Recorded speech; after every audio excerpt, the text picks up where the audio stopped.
योगिता और साक्षी अपनी दोस्त रिमझिम की शादी अटेंड करने कार से गांव जा रही थी। शाम ढल चुकी थी और हाईवे पर चारों तरफ सन्नाटा पसरा था। सड़क के दोनों तरफ दूर दूर तक सिर्फ ऊंचे ऊंचे तार के पेड़ दिखाई दे रहे थे। यार, मैंने तो आज तक कभी गांव की शादी नहीं देखी है। पहली बार गांव जा रही हूँ। पता नहीं वहाँ कैसा लगेगा। गांव की शादी शहर की शादी से बिल्कुल अलग होती है। वहाँ ढोल नगाड़े बजते हैं, औरतें लोकगीत गाती है और पूरी रात नाच गाना चलता है। तुझे वहाँ पर बहुत मजा आने वाला है। सच में? फिर तो मैं बहुत ज्यादा एक्साइटेड हूँ। वैसे अभी यहाँ से गांव कितनी दूर है? बस यहाँ से करीब 2 घंटे और लगेंगे। अरे यार, मैं तो कार ड्राइव करके थक गई हूँ और ऊपर से मुझे बहुत जोरों की भूख लग रही है। साक्षी खिड़की से बाहर देखते हुए बोलती है, यार इस समय तो हम हाईवे पे हैं और यहाँ दूर दूर तक सिर्फ तार के पेड़ ही दिखाई दे रहे हैं। कोई दुकान ढाबा तो बहुत दूर। यहाँ कोई इंसान तक नजर नहीं आ रहा। योगिता भी सड़क के दोनों तरफ नजर दौड़ाती है। सच में जहाँ तक नजर जा रही थी वहाँ सिर्फ अंधेरे में खड़े तार के पेड़ ही दिखाई दे रहे थे। तभी अचानक योगिता की नजर सड़क किनारे खड़ी एक अजीब सी औरत पर जाती है। अरे साक्षी, वो देख, क्या हुआ? अरे वो सड़क किनारे जो आंटी खड़ी है, वो सफेद सफेद क्या बेच रही है? साक्षी जब ध्यान से देखती है तो उसकी आंखें चमक उठती है। अरे वाह, ये तो तार का फल है, तरकुल्ला। गांव का बहुत मशहूर फल है। इसे खाने में बड़ा मजा आता है। क्या? तरकुल्ला? अरे हाँ, चल कार साइड में रुक, आज मैं तुझे ये तरकुल्ला खिलाती हूँ।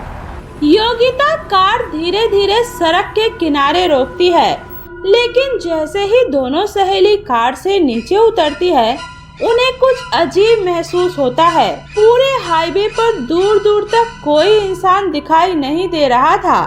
सिर्फ हवा की सरसराहट और ऊंचे ऊंचे तार के पेड़ हिलते हुए नजर आ रहे थे। वो औरत सड़क किनारे खड़ी थी और लगातार दोनों सहेलियों को घूरे जा रही थी। उसके चेहरे पर अजीब सी मुस्कान थी। आओ मेम साहब, आओ, ताजे ताजे तरकुल्ले खाओ। ऐसा स्वाद जिंदगी में कभी नहीं चखा होगा। आंटी जी, ये सच में इतना स्वादिष्ट होता है क्या? अरे एक बार खा लिया ना तो जिंदगी भर इसका स्वाद नहीं भूल पाओगी। ये कहते हुए उसने दोनों को बड़े ही गौर से देखा।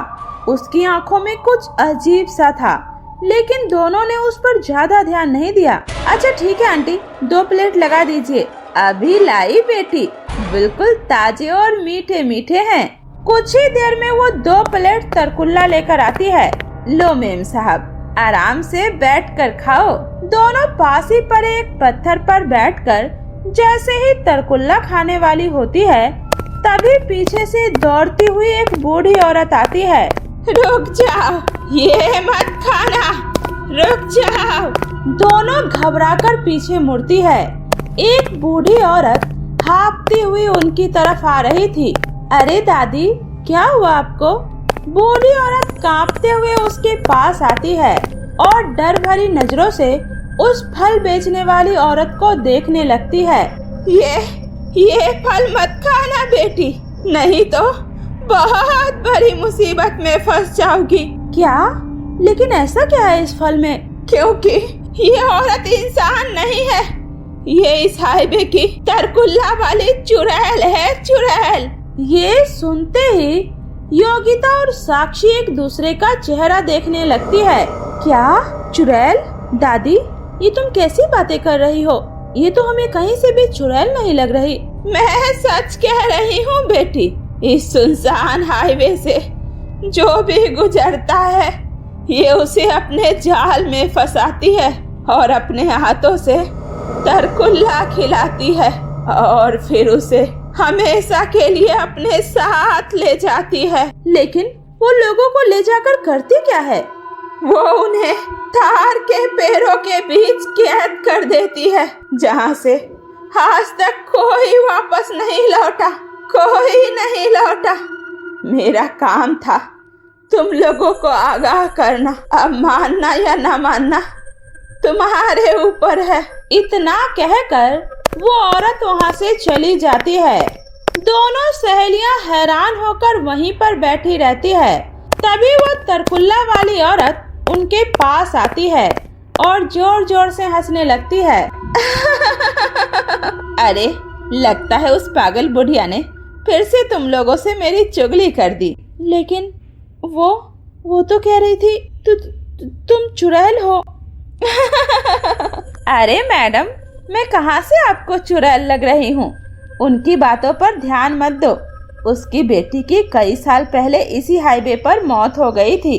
तब से उसका मानसिक संतुलन खराब हो गया है।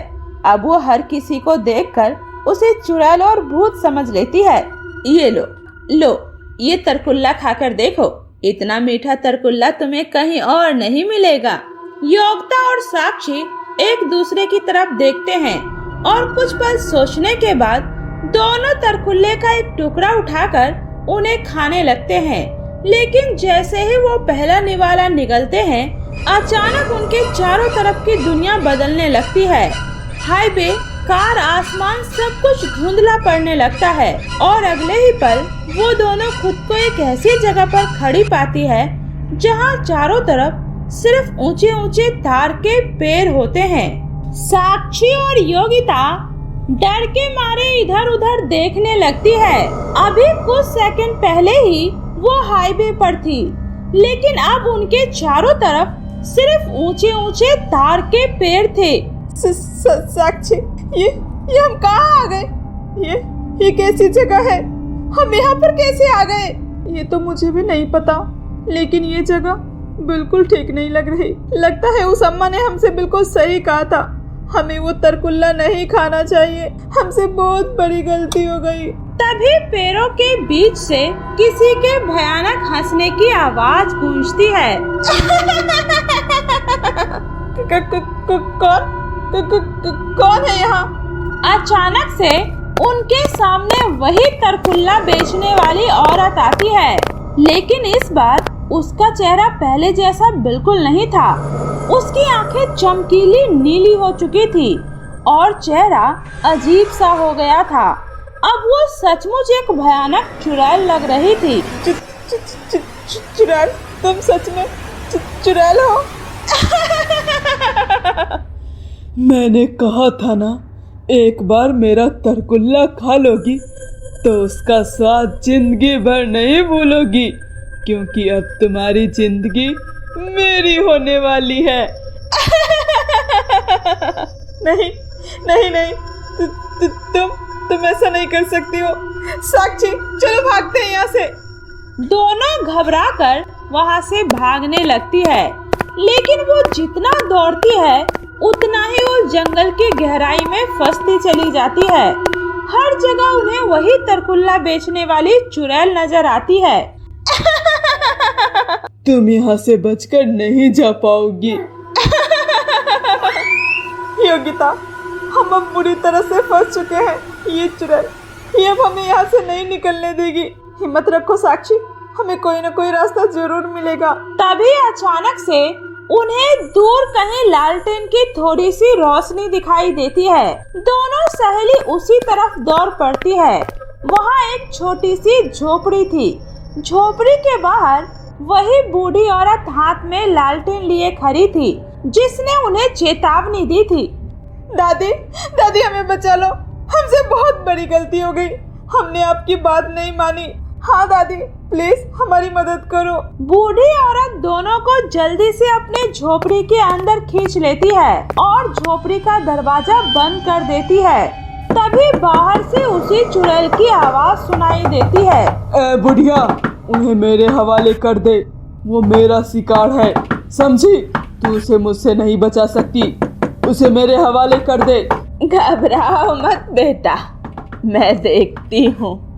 वो बूढ़ी औरत कुछ मंत्र के साथ दरवाजे पर राख छिड़क देती है। थोड़ी देर में अचानक बाहर का माहौल बिल्कुल शांत हो जाता है। दादी, आप कौन हैं और आप इस जंगल में अकेली क्या कर रही हैं? ये सुनकर बूढ़ी औरत की आंखें भर आती है। कई साल पहले मेरी बेटी भी इसी चुड़ैल के जाल में फंस गई थी। मैं उसे तो नहीं बचा पाई, लेकिन तब से मैं यहाँ आने वाले लोगों को बचाने की कोशिश करती हूँ। लेकिन दादी, अब हम यहाँ से बाहर कैसे निकलेंगे? इस जंगल के बीचों बीच एक सबसे पुराना तार का पेड़ है। उसी पेड़ में उस चुड़ैल की सारी शक्ति छुपी हुई है। अगर उस पेड़ को नष्ट कर दिया जाए तो उस चुड़ैल की सारी शक्ति खत्म हो जाएगी। लेकिन क्या दादी? ये सब इतना आसान नहीं है बेटा। दादी, चाहे कुछ भी हो जाए, हमें उस चुड़ैल को हराना ही होगा। उस पेड़ तक पहुंचने से पहले चुड़ैल तुम्हें डराने की पूरी कोशिश करेगी। वो तुम्हें ऐसे ऐसे भ्रम दिखाएगी कि तुम रास्ता भूल जाओगी। लेकिन अगर तुम हिम्मत नहीं हारोगी तो उसे हरा सकती हो। दादी, हम आपसे वादा करते हैं, हम हिम्मत नहीं हारेंगे। बूढ़ी औरत अपनी झोपड़ी के कोने से एक पुरानी सी लोहे की कुल्हाड़ी निकालती है। ये कुल्हाड़ी लो, सालों पहले एक साधु ने मुझे ये दी थी। इसी से उस पेड़ को काटा जा सकता है। तुम लोग चाहे जितनी भी कोशिश कर लो, तुम लोग मेरा कुछ नहीं बिगाड़ सकती हो। डरना नहीं बेटा, यही इस चुड़ैल की सबसे बड़ी कमजोरी है। अगर हम उससे बिल्कुल ना डरे तो उसकी आधी शक्ति वैसे ही खत्म हो जाएगी। अब चलो। तीनों लालटेन की रोशनी में जंगल के अंदर बढ़ने लगती है। तभी योगिता को ऐसा लगता है जैसे उसकी माँ उसे जंगल के अंदर से आवाज दे रही है। योगिता, बेटा कहाँ जा रही हो? मैं यहाँ पर हूँ, मेरे पास आओ बेटा। ये सुनकर योगिता एक पल के लिए रुक जाती है।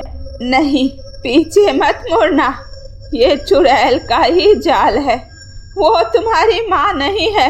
योगिता तुरंत संभल जाती है और आगे बढ़ने लगती है। बचाओ दादी, दादी मेरा पैर इस झाड़ी में फंस गया है। बूढ़ी औरत तुरंत उसका हाथ पकड़कर उसे बाहर निकाल लेती है। कुछ नहीं है वहाँ, ये सब भ्रम है, जल्दी आगे बढ़ो। आखिरकार काफी देर के बाद वे लोग जंगल के सबसे बीच वाले हिस्से में पहुंच जाती है। वहाँ एक विशाल तार का पेड़ था। वो जैसे ही उस पेड़ पर वार करने वाली होती है, अचानक चुड़ैल उनके सामने प्रकट हो जाती है। अच्छा, तो तुम सब यहाँ तक आ चुकी हो। कोई बात नहीं, अब तुम में से कोई भी यहाँ से वापस नहीं जाएगा। इतना कहकर चुड़ैल हवा में अपना हाथ घुमाती है और चारों तरफ तेज आंधी चलने लगती है। योगिता और साक्षी डर जाती है, लेकिन इस बार वो हार नहीं मानती। साक्षी, जल्दी से पेड़ पर वार करो। दोनों सहेली मिलकर पूरी ताकत से उस पर वार करती है। नहीं, रुक जाओ, तुम ऐसा नहीं कर सकती हो। नहीं। बस बेटा, एक आखिरी बार। योगिता और साक्षी पूरी ताकत से कुल्हाड़ी चलाती है। विशाल तार का पेड़ जमीन पर गिर जाता है। तभी जंगल में तेज चमक फैल जाती है और चुड़ैल दर्द से चीखती हुई हवा में धुआं बनकर गायब हो जाती है। जैसे ही चुड़ैल खत्म होती है, कुछ ही सेकंड बाद योगिता और साक्षी खुद को फिर से उसी हाईवे के किनारे पाती है। उनकी कार भी वहीं खड़ी थी। हम वापस आ गए योगिता। हाँ साक्षी, हम जीत गए। ये सब बस दादी अम्मा की वजह से हो पाया। दोनों तुरंत बूढ़ी औरत को धन्यवाद कहने के लिए मुड़ती है, लेकिन वहाँ पर कोई नहीं होता। अरे, ये दादी कहाँ चली गई? शायद उनका काम पूरा हो गया, इसलिए वो चली गई। दोनों चुपचाप कार में बैठ जाती है और गांव की तरफ निकल पड़ती है। गांव पहुंचने पर उन्हें पता चलता है कि सावित्री देवी की मौत तो 20 साल पहले ही हो चुकी है। उन्होंने मरकर भी बहुत से लोगों की जान बचाई है और आज उनका आखिरी मकसद पूरा हो गया।